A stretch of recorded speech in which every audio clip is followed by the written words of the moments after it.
Hello everyone, welcome back to Nakshatra classes. I am Harshita और आज की वीडियो में हम देखेंगे द किंगडम ऑफ फूल्स के बारे में। देखो बेटा, ये चैप्टर में बताया एक किंगडम है जो कि बहुत यूनिक किंगडम है, बाकी सब किंगडम से बहुत डिफरेंट है। वो डिफरेंट क्यों है हम फाइंड आउट करते हैं, और इस किंगडम को फूल क्यों कहा गया है हम फाइंड आउट करते हैं। देखो बेटा, ये जो किंगडम है ना, यहाँ के जो किंग है, मिनिस्टर है और एडवाइजर है, ये सारे के सारे फूल है। फूल क्यों है? क्योंकि इन्होंने क्या कर रखा है, इन्होंने एक रूल निकाल रखा है कि डे में तो सब जने सोएंगे और नाइट में सब जने क्या करेंगे, वर्क करेंगे। किसी को फार्मिंग करनी है या किसी को कुछ भी करना है, वो सब जने क्या करेंगे, नाइट में तो वर्क करेंगे और डे में सब जने सोएंगे। और एक और चीज इन्होंने कर रखी है, इन्होंने हर सामान की वैल्यू एक ही रख रखी है, वो है वन दूदू। वन दूदू मतलब जैसे अपने 1 रुपीज चलता है तो रुपीज एक करेंसी, वैसे इनके एक दूदू है, तो 1 दूदू उन्होंने प्राइस रख रखी है।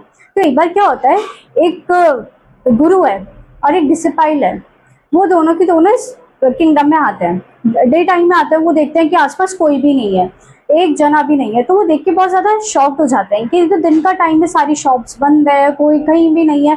इवन जो काऊ और शिप थी, उनकी भी ऐसी कंडीशन हो गई थी, उनकी भी ऐसी हैबिट हो गई थी कि वो दिन में तो सोते थे और रात को क्या करते थे, रात को जगते थे वो लोग। तो ये चीज देखकर गुरु डिसाइपल काफी ज्यादा शॉक हो जाता है। तो जैसे ही थोड़ी थोड़ी रात होने लगती है, वैसे ही क्या होता है, सब जने अपने घर से निकलते हैं और वापस अपनी शॉप खोल लेते हैं। कोई फार्मिंग कर रहा है, कोई क्या कर रहा है, वापस अपने बैक टू दी स्क्वायर आ जाते हैं। अब गुरु और शिष्य जो है, गुरु और जो डिसाइपल है, वो भी दिन के आए हुए थे, तो उनको भी भूख लगने लगी थी। तो वो जब जाके सामान ले रहे थे शॉप से, तो उनको क्या पता चलता है, हर एक चीज 1 दूदू की है। ये देख के वो काफी ज्यादा शॉक हो जाते हैं कि क्या महंगे से महंगे सामान में 1 दूदू का कैसे हो सकता है। और ये चीज देखकर जो उनका डिसाइपल है वो काफी ज्यादा खुश हो जाता है। वो बोलता है वाह, खाने की सारे सामान 1 दूदू के है। बट जो गुरु है ना, उनको कहीं ना कहीं टेंशन रहती है। गुरु सोचता है कि ये किंगडम ऑफ फूल है, यहाँ पर सब जने पागल है, यहाँ पर हो सकता है कुछ भी हो जाए कभी भी। तो वो अपने जो डिसाइपल है उनको बोलते हैं कि चलो अपन वापस से चलते हैं। पर वो डिसाइपल मना कर देता है। वो बोलता है यहाँ पर तो सब चीज 1 रुपए की, इतना सस्ता कहाँ मिलेगा, इतना चीप है ये, तो मैं आराम से खाऊंगा पीऊंगा, मैं तो नहीं जाऊंगा। तो जब गुरु जा रहे होते हैं उनको छोड़कर, तब उससे पहले वो एक चीज बोलकर जाता है। वो ये बोलता है कि किंगडम ऑफ फूल है, यहाँ पर कभी भी कुछ भी हो सकता है, ये कभी भी कुछ भी डिसाइड कर सकते हैं, तो तुम्हारे लिए बेटर ये है कि तुम चल लो। बट वो मानते नहीं है, तो गुरु उनको बोलते हैं कि तुम मुझे सच्चे मन से याद करना, मैं हमेशा तुम्हारे पास रहूंगा, मैं आ जाऊंगा तुम्हारे पास। ऐसे कह के गुरु चल जाते हैं। तो एक दिन क्या होता है, एक चोर है जो चोरी करने के लिए गया होता है एक मर्चेंट के घर पे। मर्चेंट मतलब बिजनेसमैन के घर पे। तो वो दीवार में जैसे ही छेद करता है, तो वो क्या होता है, होल करने की कोशिश करता है। तो क्या होता है, दीवार उस पर गिर जाती है। तो जो चोर है ना, वो वहीं की वहीं मर जाता है। अब वो दीवार, वो घर के बहुत पुराना सा होता है, जिसके चक्कर में वो कोलैप्स हो जाती है। अब जो चोर का भाई होता है ना, वो किंग के पास आता है। वो बोलता है कि मुझे जस्टिस चाहिए, मेरा भाई तो हमारे जो पूर्वज काम करते हुए आ रहे वही काम कर रहा था चोरी का, एकदम से उसके ऊपर वॉल गिरी और वो क्या हो गया, मर गया। अब आप मुझे जस्टिस दो। तो किंग बोलता है कि किसके घर पे चोरी करने गया था? बोला मर्चेंट के घर पे। तो किंग क्या करता है, अपने मिनिस्टर को बोलकर मर्चेंट को बुलवाता है। मर्चेंट आता है तो वो मर्चेंट से पूछते हैं कि जब ये चोरी करने आए तब तुम खाते? तो मर्चेंट बोलता है मैं तो अंदर ही था। तो बोला तुम्हें पता था ये चोरी करने आया? बोला हाँ मुझे पता था ये चोरी करने आया। तो वो बोलता है कि तुम्हें पता है तुम्हारे चक्कर में एक बेकसूर की जान गई है, तो तुम्हें सेंटेंस ऑफ डेथ होगी। तो वो घबरा जाता है, वो पहले दिमाग लगाता है, फिर वो बोलता है इसमें मेरी क्या गलती, इसमें तो ब्रिकलेयर की गलती है जिसने दीवार बनाई है, आप उसको बुलाओ। तो वो बोलते हैं तुम जानते हो उस ब्रिकलेयर को? बोला हाँ मैं जानता तो नहीं हूँ, बट वो मेरे पापा के टाइम पे बनाया करता था। तो वो उसको बुलाता है, ब्रिकलेयर को।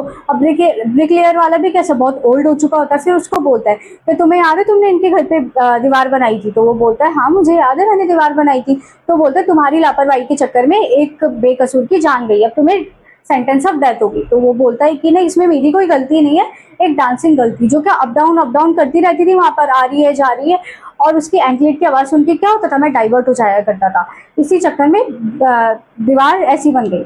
तो वो बोलते हैं कि ठीक है एक काम करते हैं, उस एंकलेट गर्ल को बुलाते हैं, डांसिंग गर्ल को बुलाते हैं। तो डांसिंग गर्ल को बुलाते हैं, वो भी काफी बूढ़ी हो चुकी होती है, वो भी शिविर करती हुई आती है, लड़खड़ाती हुई आती है।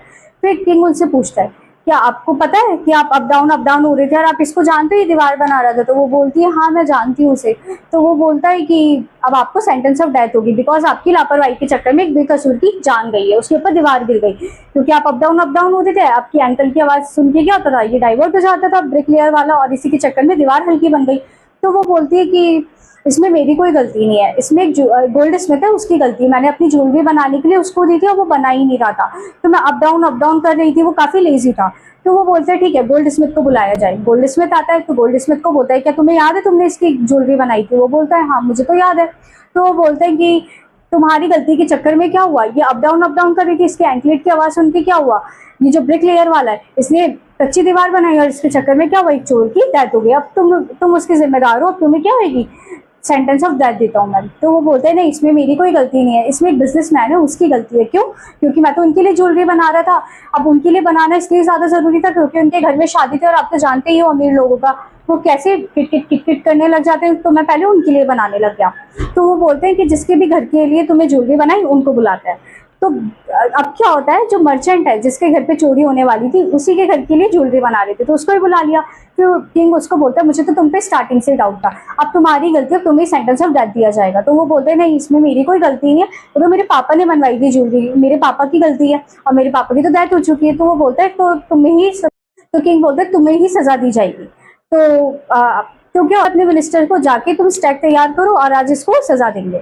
तो जब वो स्टैक तैयार कर रहे होते हैं तो जो एडवाइजर है, तो एडवाइजर आके बोलते हैं कि स्टैक तो मोटा है और ये पतला है, जो मर्चेंट है वो तो पतला है और स्टैक कैसा है, मोटा है, तो ये तो फिट होएगा नहीं, कोई मोटे जाने को बुलाना पड़ेगा। तो किंग बोलते हैं किंगडम में देख के आओ, जो भी मोटा जाना मिले उसको बुला लाओ। तो जब मिनिस्टर्स देखने जाता है तो उनको वही डिसाइपल मिलता है, वो डिसाइपल वो खा खा के मोटा हो चुका होता है। अब जब उसको लेके आ रहे होते तो डिसाइपल बोलता है मैं तो एक अच्छा हूँ, मैं इन सब चीज़ों से दूर रहता हूँ, मेरी क्या गलती है, बट वो उसको जबरदस्ती ले आता है।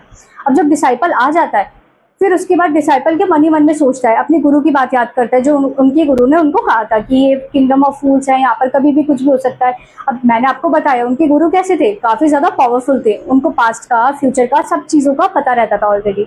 तो जब उनका डिसाइपल उनको सच्चे मन से याद करता है तो गुरु क्या करता है, डिसाइपल के कानों में कुछ कह रहे होते हैं। फिर जैसे ही वो लोग किंग के सामने जाते हैं तो किंग के सामने जाके गुरु बोलते हैं आप मुझे बताओ गुरु ज्यादा बड़ा होता है या डिसाइपल? तो बोले गुरु बड़ा होता है। तो बोलते हैं कि आप पहले मुझे मारोगे। तो किंग बोलता है ऐसा क्यों? अब किंग शॉक हो गया था कि ये लोग ऐसा क्यों कर रहे हैं, कोई मरने के लिए कैसे तैयार हो सकता है। वो दोनों आपस में क्या लड़ रहे होते हैं, पहले नहीं मैं मरूंगा, पहले नहीं मैं मरूंगा, ऐसे करके वो कर रहे होते हैं। तो किंग शॉक हो जाता है। किंग बोलता है आप ऐसा क्यों बोल रहे हो? तो गुरु बोलता है कि मैं आपको कुछ नहीं बताऊंगा, आप तो बस पहले मुझे मारो। तो किंग बोलते हैं आप कुछ बोल रहे होंगे तो आप सोच समझ के ही तो बोल रहे होंगे, आप मुझे बताओ आप ऐसा क्यों बोल रहे हो। तो वो बोलते हैं मैं आपको सीक्रेटली बताता हूँ, बट उससे पहले आप मुझे प्रॉमिस करो कि आप पहले मुझे ही मारोगे। तो किंग उनको प्रॉमिस कर देते हैं। अब जो गुरु है वो उनको बोलता है कि आपको पता है जो पहले मरेगा ना वो नेक्स्ट जन्म में तो किंग बनेगा और जो सेकंड मरेगा वो उनका मिनिस्टर बनेगा। तो किंग की बात सुनकर शॉक हो जाता है। किंग उनको कोई रिप्लाई नहीं देता। किंग बोलता है कि अपन ये चीज कल कंटिन्यू करते हैं। अब अपने मिनिस्टर्स को बुलाता है किंग और मिनिस्टर से बात करता है कि देखो मुझे गुरु ने ऐसे ऐसी चीजें कही है, गुरु कभी झूठ थोड़ी बोलेंगे, वो तो सच्चे होता है। एक काम करता है अपन दोनों ही उनकी जगह चलते हैं, अपन ही मर जाएंगे तो नेक्स्ट जन्म में भी क्या होगा, अपन ही किंग और मिनिस्टर बन जाएंगे। तो ये दोनों प्लान बनाते हैं और जो किंग है वो अपने एडवाइजर को पहले ही बोल देता है कि जो पहले आएगा उसको पहले मार देना, जो दूसरा आएगा उसको दूसरा मार देना। और वो प्रिजन में क्या करते हैं, उन दोनों को तो निकाल देते हैं। गुरु वो डिस्गाइज्ड होकर बैठ जाता है, डिस्गाइज मतलब वेश बदल कर बैठ जाता है। अब उनकी नेक्स्ट डे बॉडी लेके जा रहे होते तो किंगडम में एक रूल होता है कि जिसकी भी डेथ होगी उसकी बॉडी को पटक देते हैं ताकि वल्चर खा ले। जब उनकी बॉडी को पटकते हैं तो सब जने शॉक हो जाता है, ये कौन थे, ये तो किंग और मिनिस्टर थे। तो सब जने रोने लग जाते हैं, वो कंफ्यूज हो जाते हैं अब हमारे किंगडम का होगा क्या होगा। वैसे ही गुरु और डिसाइपल वहां से जा रहे होते हैं तो वो गुरु और डिसाइपल को फोर्स करते हैं कि यहाँ पर सबसे ज्यादा समझदार आप ही हो और आपको ही हमारा किंग और मिनिस्टर बनना होगा। डिसाइपल तो फटाफट से हाँ बोल देता है, वो बिना सोचे समझे हाँ मैं तो तैयार हूँ। बट जो गुरु है वो कुछ सोच रहे होता है। फिर गुरु बोलते हैं कि मैं रेडी हूँ बट एक ही शर्त पे रेडी हूँ, आपको मेरे ऑर्डर्स मानने पड़ेंगे, किंग के नहीं, क्योंकि जो किंग ने बताया वो तो गलत था। तो वो बोलते हैं अब से सब चीजें चेंज हो जाएगी, डे में तो आप वर्क करोगे और नाइट में आप सोगे और हर चीज वन टू की नहीं होगी, अपने प्राइस के अकॉर्डिंग हर चीज की वैल्यू चेंज हो जाएगी। तो वो रेडी हो जाते हैं और क्या होता है किंग और मिनिस्टर कौन बन जाता है, गुरु और डिसाइपल बन जाता है। इसी के साथ हमारा चैप्टर खत्म होता है। आई होप आपको चैप्टर समझ में आया होगा।